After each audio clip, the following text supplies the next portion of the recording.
నాకు మనసు బాగోలేదు, నేను ప్రతినిత్యం ఏదో ఒక టెన్షన్తో ఉంటున్నాను అని. దీనికి కారణం ఎవరు అనంటే ఆస్ట్రాలజీ ప్రకారం నీ మనసుకి కారకుడైన చంద్రుడు యొక్క ప్రభావం వల్ల నీ మనసు చంచలత్వంగా ఉంటుంది అని చెప్తాం.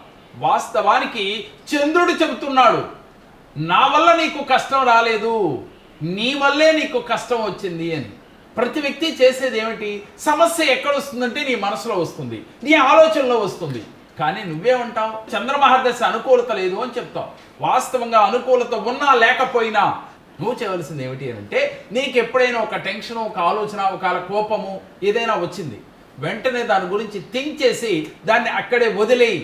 ఉదయం లేచిన కాడి నుంచి మనం అనేక టెన్షన్లు పడతాం. ఒక బండి కీ కనపడలేదని, కాఫీ తాగటం లేట్ అయిందని, ఆఫీస్కి లేట్గా వెళ్తున్నానని, ఇలా అనేక టెన్షన్లు పడుతూ ఉంటాం. ఒకదానికి ఒకటి యాడ్ అయ్యి చివరికి అది బ్లాస్ట్ అవుతుంది. ఎస్ఆర్నో ఇది నిజమే కదా? ఎంతమంది జీవితంలో జరుగుంటుంది? మీ జీవితంలో కూడా జరుగుంటుంది. అనారోగ్యాల పాలవుతున్నాం. ఎవరైతే చంద్రగ్రహం అనుకూలత లేదు అని బాధపడుతున్నారో, ఎవరైతే మనశ్శాంతి లేక బాధపడుతున్నారో, ఎవరైతే ప్రతినిత్యం టెన్షన్తో బాధపడుతున్నారో వారికి వారే స్వయంకృత అపరాధం అని తెలుసుకోండి. ఈ రోజు నుంచి టెన్షన్ వచ్చింది, అక్కడికక్కడ వదిలేయటానికి ప్రయత్నం చేయండి. అలాగే కోపం వచ్చింది, అక్కడికక్కడ వదిలేయండి. ఇవన్నీ కూడా మీ వల్లే, మీ ఆలోచనల వల్లే, మీరు వదలలేకపోవటం వల్లే.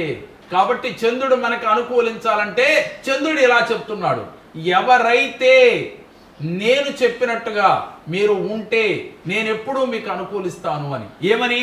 మీరెప్పుడు కూల్గా ఉండండి, టెన్షన్ పడకండి, ప్రతి సెకను ఆనందంగా గడపండి. ఒకవేళ సమస్య వచ్చింది, ఆ సమస్యను అక్కడే వదిలేయండి. సమస్యను పట్టుకుని మీరు వేలాడకండి. కొత్త సమస్య వచ్చింది, దాన్ని కూడా వినండి, చూడండి, వదిలేయండి. మీరు మరొక సమస్య వచ్చేసరికి ఈ గతంలో జరిగిన సమస్యల్ని ఎక్కడికక్కడ మీరు వదులుకుంటూ రావాలి. ఈ మూడు యాడ్ అయితే అది మీరు పెద్ద సమస్యగా మారిపోతుంది. మీ జీవితంలో కష్టాలు సుడిగుండంలోకి వెళ్ళిపోవటానికి కారణం ఇదే. ఎంతమంది తప్పు చేస్తున్నారు? ఇప్పటికైనా గుర్తెరగండి. మీ జీవితానికి రాజు ఎవరు అంటే మీరే. సూర్య భగవానుడు చెప్పినట్టుగా ప్రతినిత్యము యాక్టివ్గా ఉండటం, పాజిటివ్గా ఉండటం, అలాగే మీరు డిసిప్లైన్గా ఉండటం, క్రమశిక్షణగా ఉండటం ఉన్నవారికి సూర్యుడు అనుకూలిస్తాడు. టెన్షన్ వచ్చినప్పుడు ఆ టెన్షన్ అక్కడే వదిలేసి పాజిటివ్గా, కూల్గా ఆలోచించడం మీరు చేస్తే చంద్రుడు అనుకూలిస్తాడు. మరికి ఈ రెండు గ్రహాలు మీకు అనుకూలిస్తే మీ జీవితం ఎంత బాగుంటుందో ఒక్కసారి ఊహించండి.